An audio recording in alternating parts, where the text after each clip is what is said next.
وعلیکم السلام ورحمۃ اللہ وبرکاتہ۔ اللہ رب العالمین صحت، عافیت اور تندرستی عطا فرمائے۔ سوال یہ تھا کہ ہمیشہ طبیعت خراب رہتی ہے، طبیعت ناساز رہتی ہے، تو اس کے لیے کیا کرنا چاہیے؟ اس کا جواب یہ ہے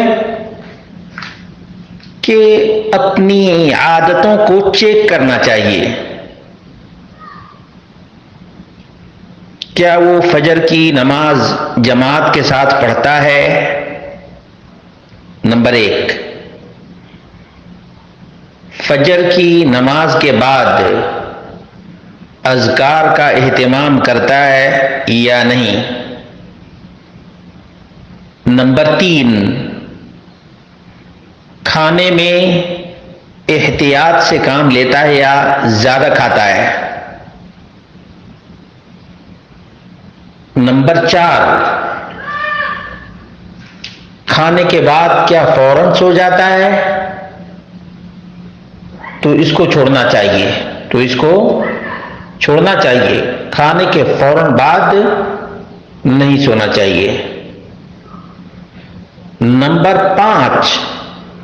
اللہ کے رسول صلی اللہ علیہ وسلم دعا سکھائے ہیں، ان دعاؤں کا اہتمام کرنا چاہیے۔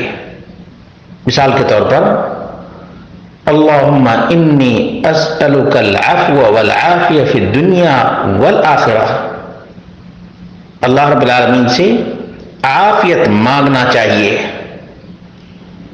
اور اللہ کے رسول صلی اللہ علیہ وسلم سونے سے پہلے جو اذکار پڑھا کرتے تھے ان اذکار کو پڑھنا چاہیے، اور جہاں تک ہو سکے اپنے آپ کو سستی اور کاہلی سے دور رکھنا چاہیے۔ اور میں عموماً دیکھتا ہوں کہ کسل مندی، لیزی پن، سستی، کاہلی بہت ہی بدترین عادت ہے۔ اللہ کے رسول صلی اللہ علیہ وسلم کی دعا تھی اللہم انی اعوذ بک من الکسل۔ کتنی بار زندگی میں پڑھا